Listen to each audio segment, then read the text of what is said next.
¡Hora! Mira, gato, vete para allá, por favor, vete para allá.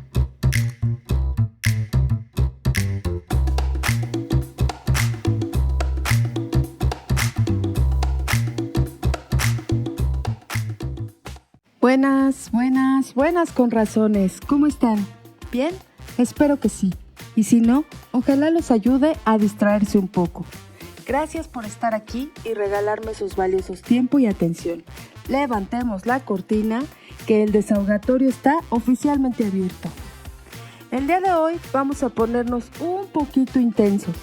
Vamos a hablar del gaslighting, un tema muy común y que de alguna u otra manera todos hemos vivido en alguna relación. Afortunadamente se está hablando mucho para que todos lo conozcamos y sepamos identificarlo cuando nos esté pasando. Pero, empecemos por el principio. ¿Me acompañan? Primero, ¿qué es el gaslighting? El gaslighting es un tipo de abuso psicológico y emocional en el que una persona manipula a otra para que dude de su propia percepción.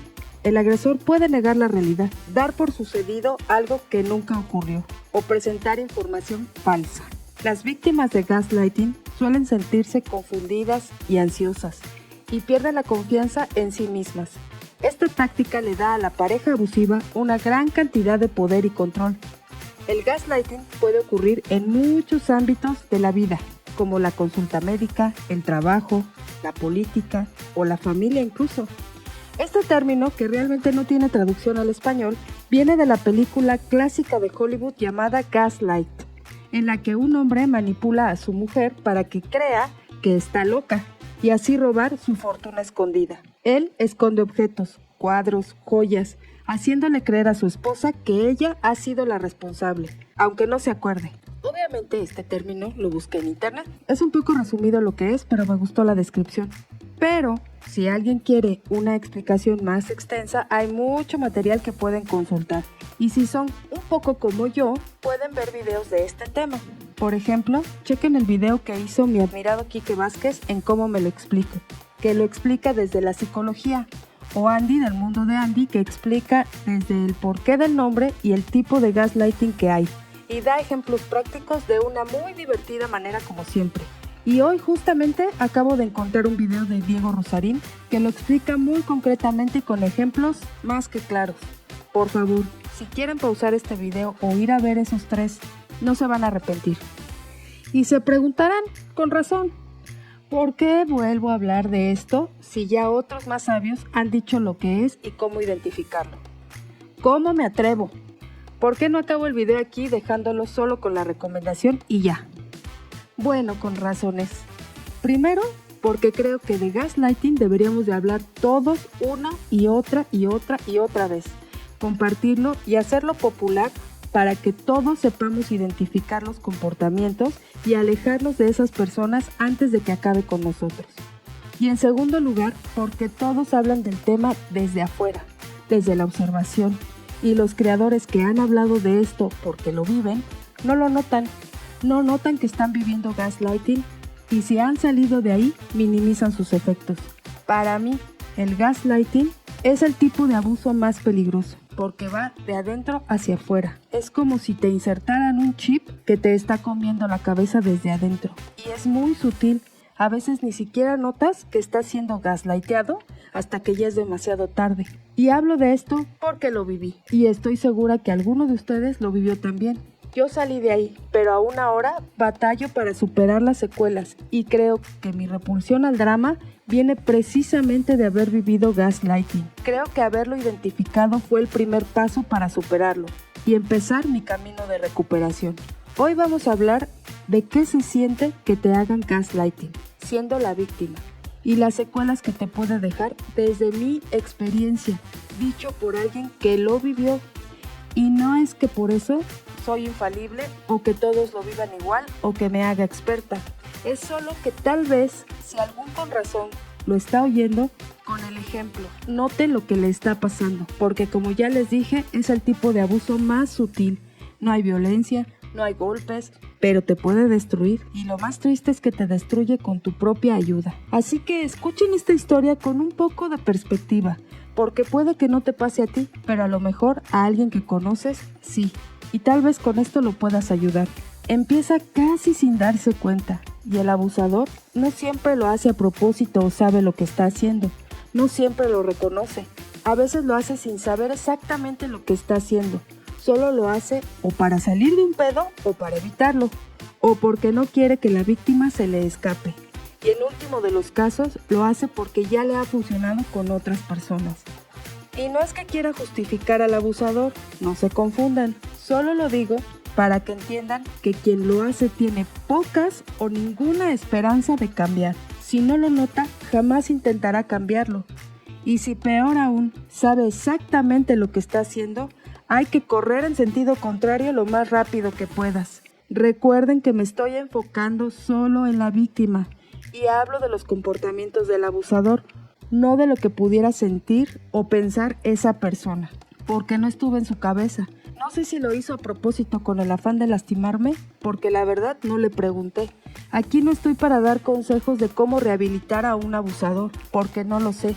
No estuve en su cabeza, y lo que hablo de él son solo suposiciones basadas en lo que él me decía. Y ese es el primer punto. La gente así no cambia.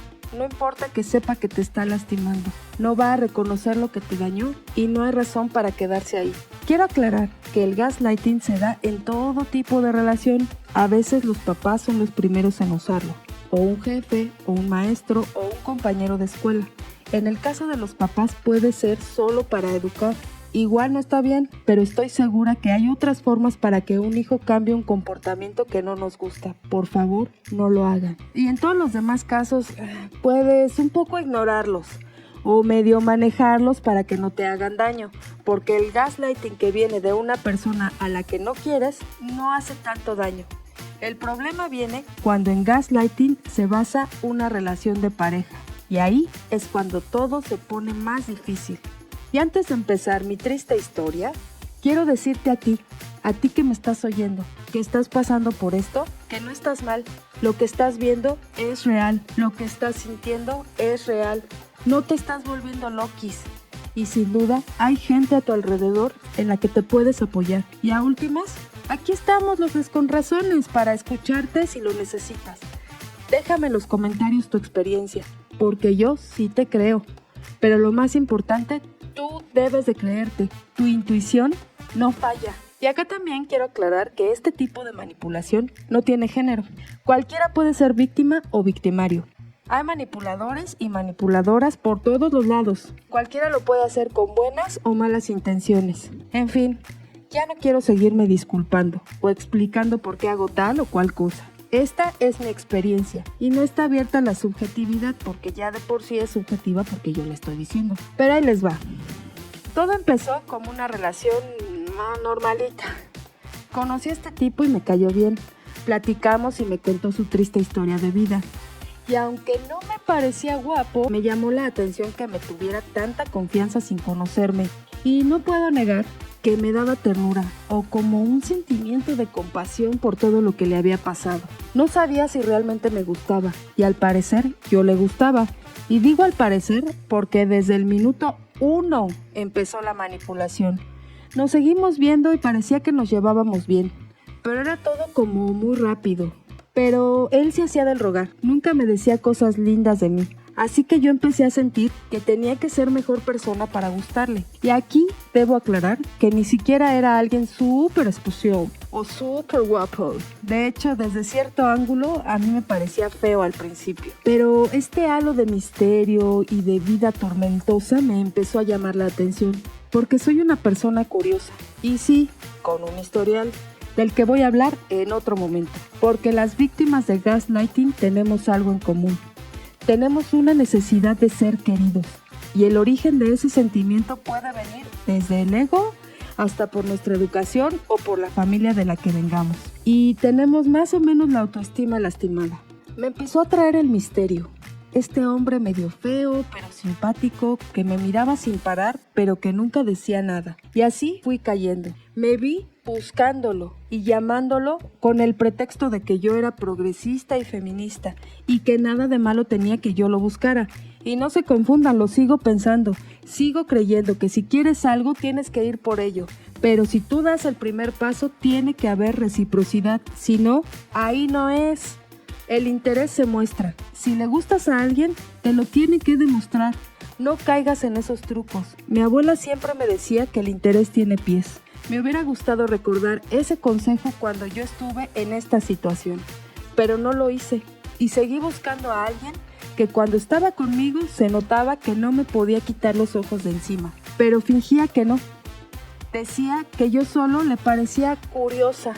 Yo acababa de terminar una relación significativa con alguien que más que mi novio era mi mejor amigo, pero siempre me trató bien y me hablaba bonito y me admiraba. Siempre aplaudía mis logros. Me hubiera quedado con él, que además era mucho, pero muchísimo más guapo que el abusador. Y teníamos tanto en común y me hacía reír. Pero la vida y las circunstancias nos separaron, porque él tuvo que irse a estudiar al extranjero porque se había ganado una beca. O sea que además también era inteligente. Pero esta es mi circunstancia particular. También he platicado con personas que han vivido lo mismo, que las atraparon acabando de salir de una mala relación. O de plano habían estado solteras mucho tiempo y al estar medio dolidos también son presa fácil para estos manipuladores o manipuladoras. Depende mucho de la idea de amor que cada quien tenga, pero en general las víctimas caen no por estúpidas, sino porque traen un dolor o algo dentro de ellos. Yo, por ejemplo, en ese tiempo creía que el amor tenía que ser eléctrico, apasionado y ligado invariablemente al drama. Estúpida consumidora de novelas y de Disney inmadura. Pensaba que si no había chispas al principio no las habría nunca. Ay no. Por eso, cuando conocí a este misterioso ser que aunque no me gustaba, yo quería que él aceptara que yo a él sí, me empezaba a enganchar en sus trucos sin darme cuenta. Porque después de mucho me enteré que así lo hacía siempre. Se te queda viendo, pero no te dice que está interesado, para que seas tú quien se acerque. Pero solo lo hacía porque sabía que estaba feo y esa era la única manera de llamar la atención. Ya le había funcionado antes. No es que lo hiciera conscientemente, o al menos eso creo. Yo lo que creo es que mi ex era un pendejo con experiencia. Nada más. Experiencia que a mí me faltaba. Y ahí debí de voltearme y salir con alguien más. O no salir con nadie. Que total, en esa época de mi vida la estaba pasando muy bien. Pero sentía, no sé por qué, que era el momento de tener una relación formal. Y de ahí el gaslightero se colgó. O de cualquier otra debilidad para meterse en tu vida. Que siempre es mejor y más interesante que la suya. Aunque en mi caso me decía lo contrario. A partir de aquí, les voy a decir lo que hice versus a lo que hubiera hecho si me pasaba ahora. Solo para que si ustedes se encuentran en alguna de estas etapas, se cuestionen si están bien ahí o se salen. Yo no les pido que dejen a nadie, solo les pido eso, que se cuestionen y hallarán la respuesta dentro de sus conrazones. Pero continúo. Ahí estaba yo viviendo mi mejor vida y conozco a este hombre que ya desde el principio me estaba manipulando. Pero yo, que era ingenua, no lo noté. Él me había dicho que tenía novia, pero que se llevaba muy mal con ella y que era súper celosa y posesiva y que incluso un día borracha le aventó un vaso de vidrio en la cabeza. Y yo empecé a sentir lástima por él, a querer protegerlo. No sé por qué, si no era ni de mi familia. Y ahí debí preguntarme, ¿por qué seguía en una relación tóxica? ¿Por qué si era tan bueno? La novia había reaccionado así de la nada. Pero no me lo cuestioné. En ese tiempo él no encontraba trabajo y yo lo recomendé en donde yo trabajaba. Y aunque duró poco porque consiguió algo mejor, le sirvió para no morir de hambre en el Inter. Yo nunca vi a la supuesta novia. Tampoco me pregunté por qué siempre estaba tan disponible cuando yo lo llamaba. Recuerden que todo esto pasó antes de que fuera mi novio. No me preguntaba por qué salía conmigo y mis amigos un viernes por la noche o por qué nunca escuchaba que su novia le llamara.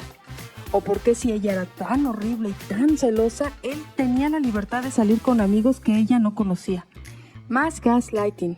¿Ven por dónde voy? Yo me la pasaba bien, pero no cruzaba líneas. Él se me acercaba y me tocaba mucho, pero cuando yo le preguntaba qué onda, él decía que así era con todo el mundo. No era cierto, claramente, porque ahí fue cuando empecé a entrenar a mi cerebro para hacerme pendeja, porque yo veía que no era así con nadie más que conmigo. Aquí quiero hacer un pequeño paréntesis, por algunas cosas que diré después. Yo me imagino las relaciones amorosas como una carretera por la que vas a cierta velocidad. A veces vas rápido, a veces no tanto, pero en la carretera siempre hay salidas y desviaciones para salirte de ese camino. En todas las relaciones hay puntos donde te cuestionas si seguir o no. Eso para mí es una salida y la decisión de tomarla es súper personal. Y pueden pasar muchos años, pero las salidas siempre van a estar ahí. Eso es lo bueno. Cierro mi paréntesis. Y ahí, en el momento en que empecé a darle el avión, fue mi primera salida. Porque sin querer, yo le di la orden a mi cerebro de ignorarme. Porque era algo tonto, porque no valía la pena refutarlo. Pero el entrenamiento ya había empezado. Entonces, empecé a competir sin saberlo con una novia imaginaria que era peor que Cruella de Vil, pero que por alguna razón lo tenía enganchado. Mientras yo entrenaba mi cerebro para que no tomara en cuenta lo que sí estaba viendo, que era que a veces no me contestaba y cuando yo ya no lo pelaba, de pronto se aparecía por arte de magia. Una de las primeras cosas que noté era que él hablaba mal de todo el mundo, hasta de sus amigos. De su familia no tanto, pero sí los criticaba. Pero no solo era eso, cuando hablaba de ellos era cruel. Me contaba historias que seguramente eran dolorosas para esos amigos y familia y criticaba cosas que obviamente no podrían cambiar. Y nunca pensé que lo que hacía con ellos iba a hacer conmigo. Un día lo descubrí criticándome a mí, usando mis secretos e historias dolorosas para hacerme quedar mal con otros. No sé por qué me sentí un pinche unicornio especial y no pensé en ese momento que así como hablaba de otros, hablaría de mí. Otra cosa importante es que siempre me decía que sus compañeros de trabajo eran unos pendejos y con tan poca competencia pronto sería jefe. Y no dudaba en tomar ventaja de los errores de los demás.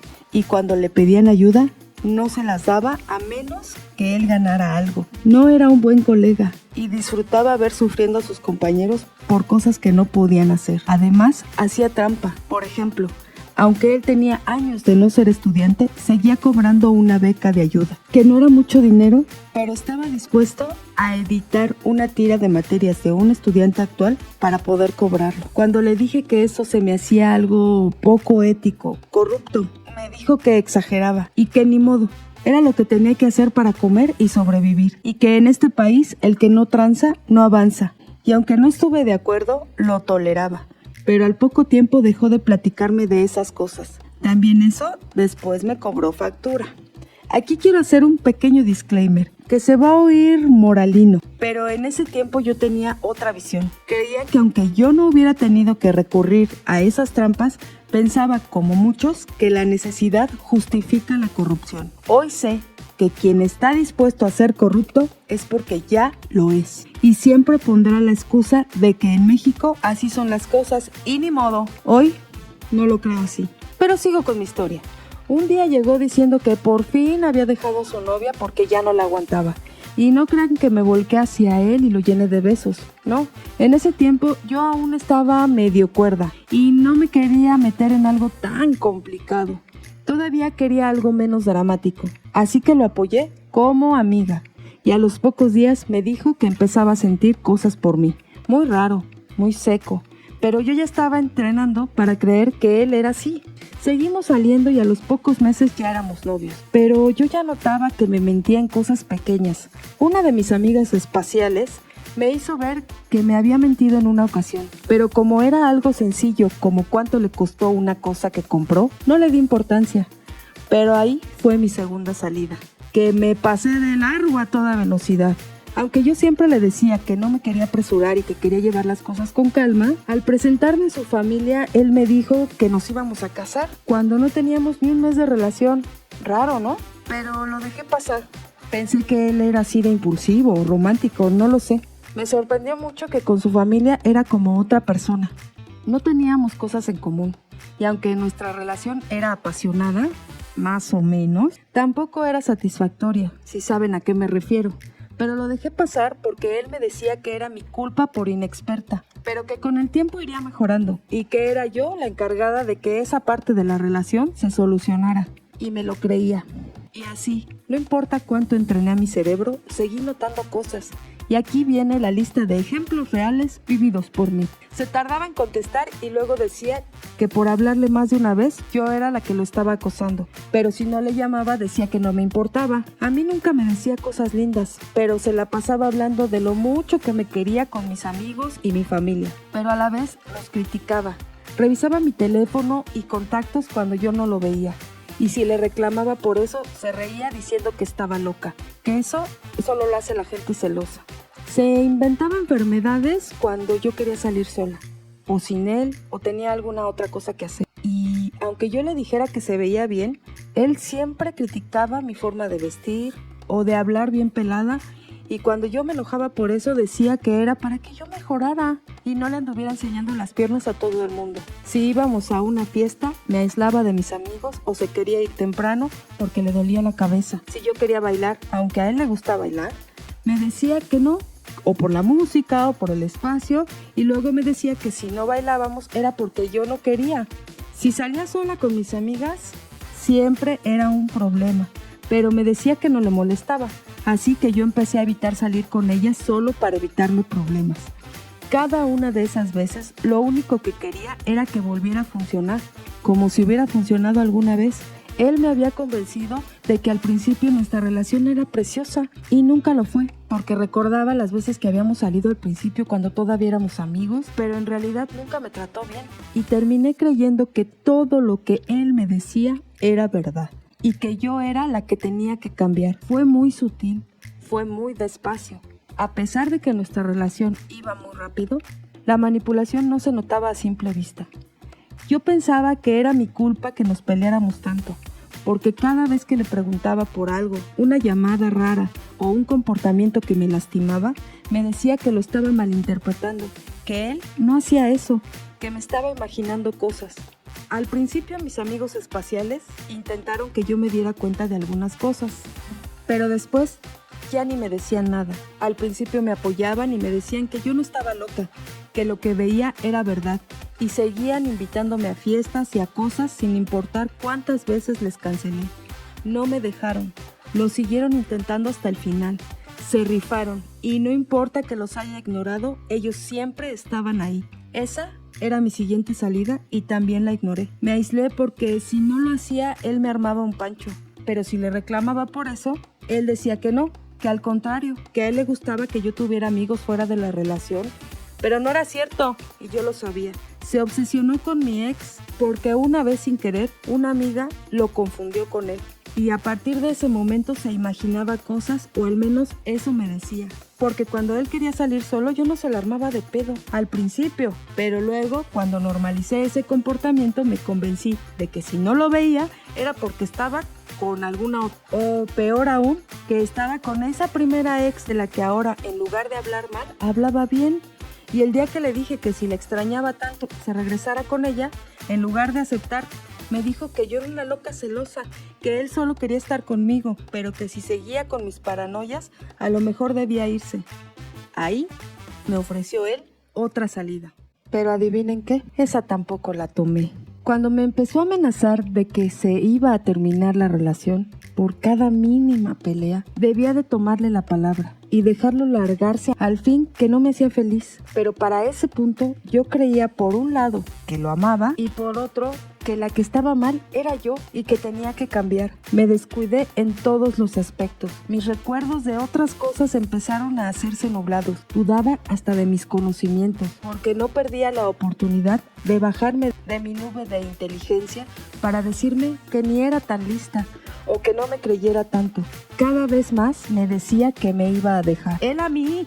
Y en el fondo de mí empezó a crecer una sensación de orgullo o de revancha, de que la relación iba a terminar, sí, pero cuando yo quisiera, y que me lo tenía que ganar, aunque sabía que ya nuestra relación tenía fecha de caducidad. Y siguió cada vez más. Perdí la cuenta de cuántas veces terminamos y volvimos porque yo lo buscaba, porque no sé cómo explicarles, se vuelve como una sensación de adicción. No sé si alguno de ustedes tenga alguna adicción, pero así se siente, como que no puedes estar sin esa persona, como los fumadores que quieren dejar de fumar siempre, porque saben que les hace daño, pero pasan años antes de que de verdad lo dejen, si es que lo dejan alguna vez. Y así justo me sentía yo, que sabía que estaba mal mi relación, que no era feliz, pero aún así quería estar con él. ¿Por qué?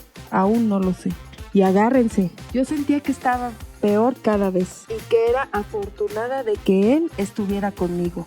Imagínense, alguien que ni siquiera me gustaba, que me decía todo el tiempo que él podría salir con quien quisiera. Ay, ajá. Cuando alguna vez le reclamé su actitud, solo se quedaba callado. Él me hacía sentir que me estaba haciendo un favor porque era súper cotizado en su círculo. Y así, destruida como estaba, también soy responsable de muchos comportamientos que siempre critiqué. Por ejemplo, los celos, las inseguridades y las peleas constantes. Muchas veces yo las iniciaba solo para descansar, para que me dejara de hablar un par de días y pudiera respirar en paz. Y la verdad es que ya a esas alturas todo me molestaba. Por ejemplo, hacía cosas que sabía que me iban a doler. Se escondía en el baño para hablar por teléfono, aunque hablara con su mamá. O pasaban horas sin que me contestara. Pero cuando no le llamaba durante el día, él me decía que si seguía con esa actitud se iba a buscar a otra. Me criticaba mucho por no ser ni cariñosa ni romántica. Nunca lo he sido y no lo voy a hacer. Pero lo intenté. Y cuando le hacía algún regalo o planeaba algo especial, se burlaba. O lo comparaba con algún otro presente súper especial que le hubiera hecho a alguna de sus exes, que eran muchas. Y sí, o bueno, eso fue lo que él me dijo, quién sabe si era real. Y sí, cambié pero con enojo. Estaba todo el tiempo triste, enojada. Yo que no lloro con facilidad, lloraba todos los días. Tenía millones de pensamientos intrusivos que son básicamente el origen de la ansiedad, pero de eso luego hablamos. Y con sus acciones y críticas constantes me hizo pensar que todo era mi culpa, que si no estábamos bien era por mí. Sin importar cuánto intentara complacerlo, siempre me quedaba corta y me criticaba todo, amigos, trabajo y familia. Y yo empecé a sentir ansiedad prácticamente todo el tiempo. Todo me daba miedo. Y no solo eso, si lograba algo, me decía que no lo merecía porque mi vida siempre había sido fácil y que así, qué chiste. O sea, minimizaba mis logros. Decía que era por suerte o por alguna recomendación. No mames. Y ya sé que no tengo que justificarme, pero créanme cuando les digo que lo poco o mucho que he logrado en la vida, lo he trabajado. Me ha costado. Y aunque tampoco creo en la teoría del merecimiento, he trabajado mucho para que me vaya bien y también me ha ido mal, pero he tenido que estudiar, desvelarme, trabajar horas extras, soportar jefes odiosos y todas esas cosas con las que los adultos hemos tenido que lidiar. Pero esa burla de las cosas que lograba fue una de las mentiras que más me lastimaron para el futuro. Después ya me costaba mucho trabajo ser creativa o atreverme a intentar proyectos nuevos, porque ese fue el último chip implantado que pude identificar y eliminar. Porque no me haré tonta. Claro que al estar enojada y saber muy en el fondo que me estaban manipulando, más de una vez me dieron ganas de aventarle un vaso en la cabeza. ¿Recuerdan a la ex? Y sin duda le hice un par de cosas. Nada violentas, no se preocupen, pero sí lo dejaron marcado. ¿Y saben qué? Por mal que se oiga, no me arrepiento. No soy fan de la venganza, pero creo que está más mal vista de lo que debería. La venganza existe porque alguien se arde cuando otro alguien le hace algo. Sin ese algo, nunca habría ganas de venganza. Pero no lo estoy recomendando, porque eso puede hacer que una relación se vuelva una larguísima historia de idas y vueltas solo por venganza. Al final, alguien siempre acaba rindiéndose y solo terminarán peor. Y me hago responsable de lo que a mí me toca. Aunque después, por una amiga que teníamos en común, me enteré que andaba de chillón y victimista. Y que la súper mala historia que había vivido conmigo la usó para ganar simpatías de extraños a los que después también traicionó. Y no dudo que lo haya usado con más de una nueva víctima. Yo sentía que ya no me quedaban salidas, que me iba a quedar ahí para siempre. Pero un día me enfermé por estrés. No daré más detalles, pero esa fue la bomba que irónicamente me abrió los ojos. Y aunque él me acompañaba a las consultas, No entraba conmigo porque no había espacio. Un día, el doctor que me atendía, con toda su sabiduría y como caído del cielo, me dijo que tenía que sacar de mi vida todo, pero todo lo que me generara estrés. O me volvería a pasar algo peor de lo que ya me estaba pasando.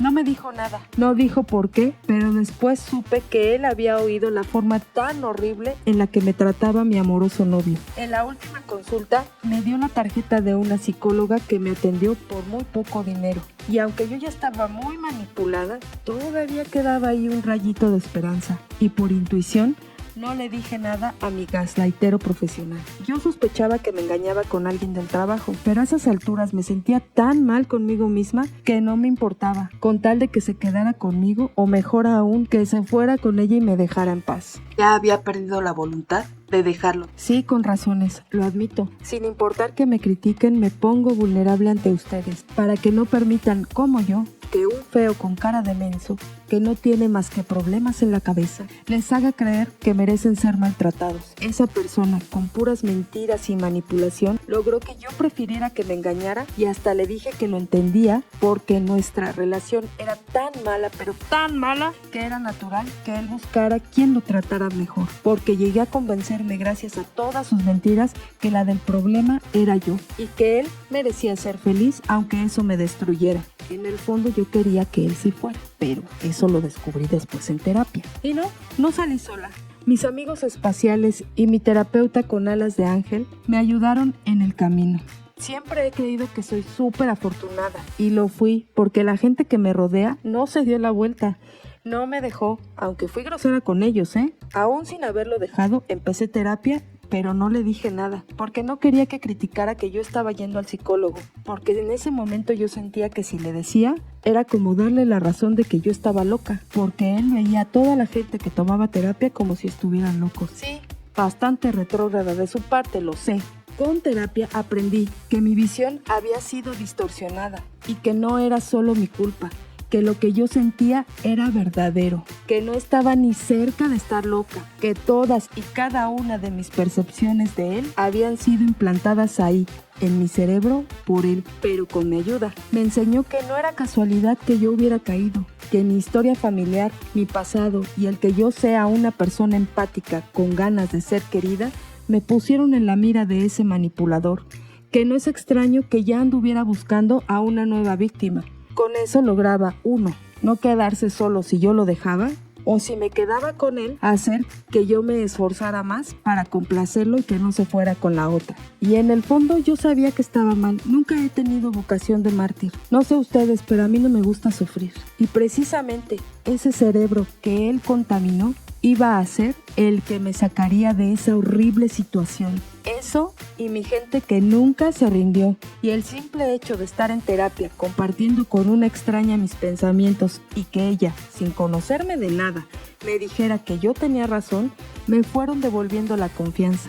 Y cuando un día amanecí con el sonido de un mensaje para mi amoroso novio, de la que probablemente fue su siguiente víctima, apareció ahí a las 5 de la mañana, mi última salida, la que sí tomé, con todas las groserías que me sé, que son un chingo. Lo corrí a medio vestir para no volverlo a ver, y ese día me prometí no volver a llamarle. En ese momento no pensé qué haría si él me llamaba, pero yo me juré a mí misma no volver a dar el primer paso, y he cumplido esa promesa hasta hoy, que ya no importaría, pero la voy a seguir cumpliendo hasta el día que me muera. Es un pacto que hice, algo así como el matrimonio, pero al revés. En lugar de juntos para siempre, separados para siempre. Él me llamó, me buscó, tampoco tanto, porque ya tenía con quien entretenerse, cosa que agradezco mucho, y lo digo de verdad. Quien quiera que seas, te agradezco, y espero que tú sí te hayas salido en la primera salida o en la segunda, y te deseo que nunca, nunca, nunca, nunca sufras,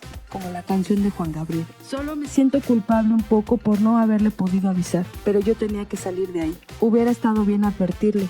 Y ahí está otra vez mi empatía hablando. Y ustedes dirán que ahí terminó todo. Pues no, el viaje apenas comenzaba. Pero quiero decirles un secreto. Ni aún después de haber comprobado la infidelidad y haberlo mandado a la chingada como corresponde, ni así me sentí segura, ni estando en terapia. Fue hasta que un día, en una reunión de mi banda, me enteré de que una amiga estaba pasando por una infidelidad. Y ahí me vi, muy segura de mí misma, haciendo corajes y diciéndole que lo dejara, pero ya rapidito. Y una vez que me vi desde afuera dando mis buenos consejos usuales, me di cuenta y la decisión a partir de ese momento fue firme. No sé, como que ver a una amiga sufriendo por lo mismo me dio valor.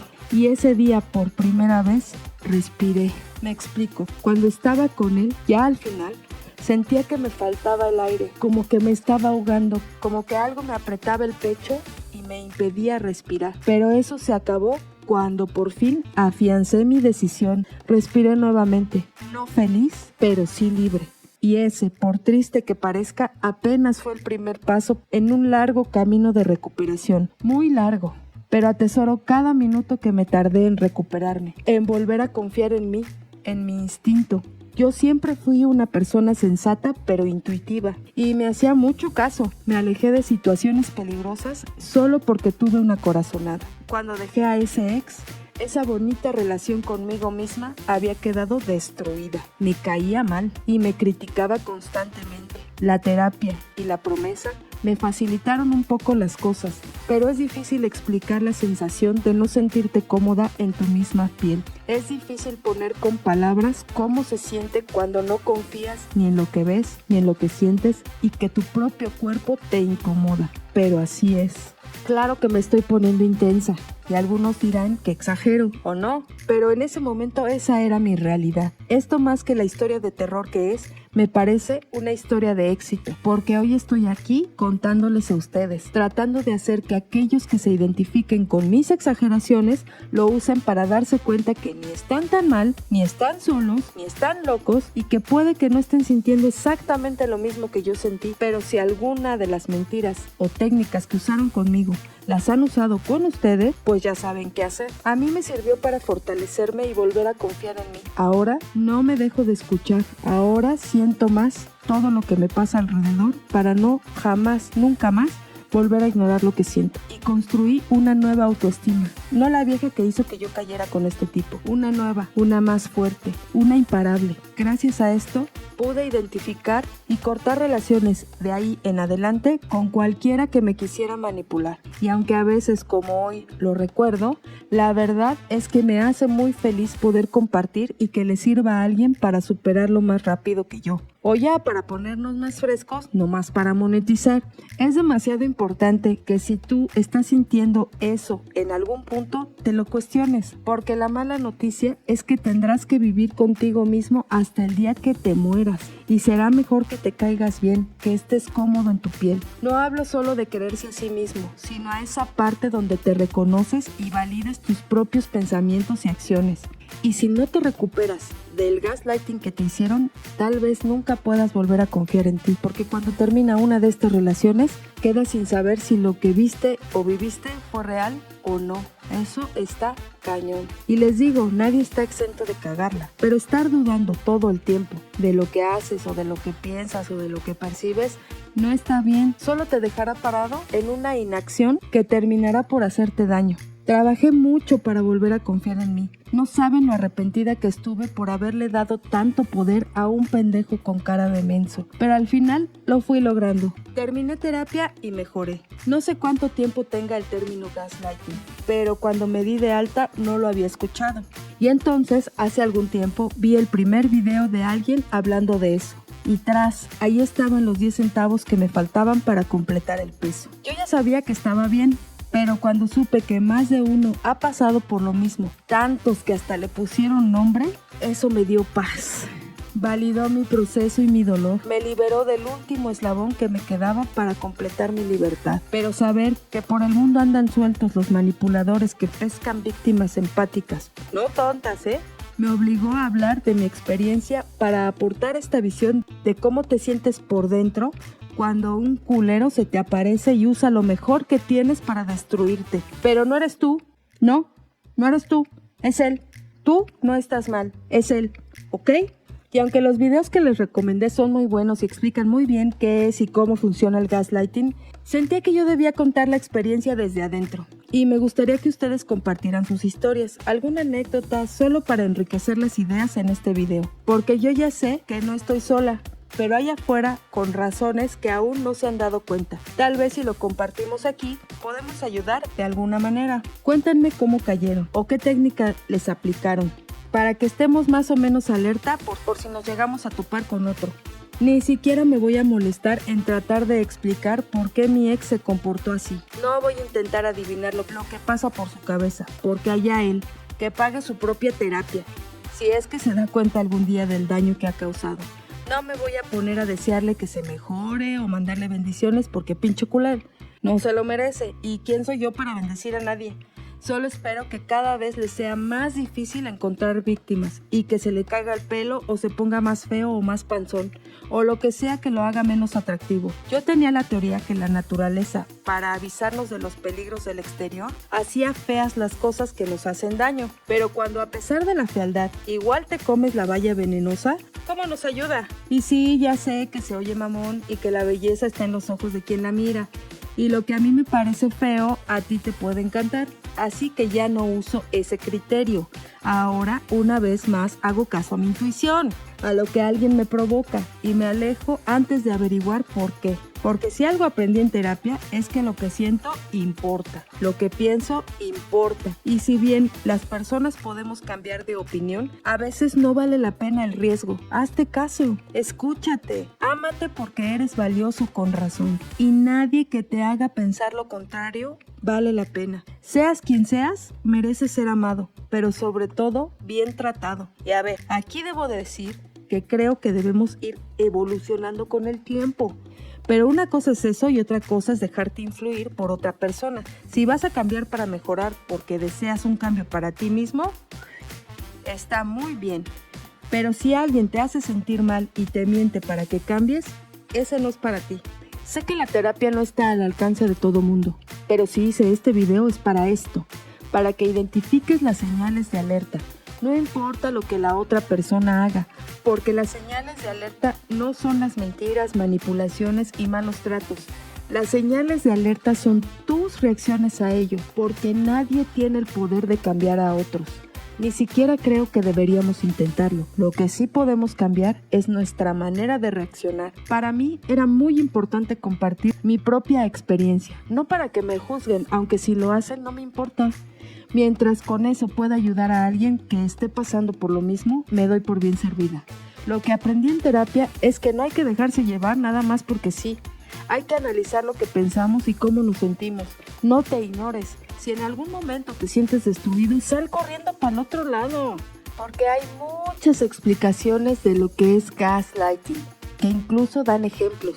Y si como yo eres una persona sensible, puedes salir muy lastimado.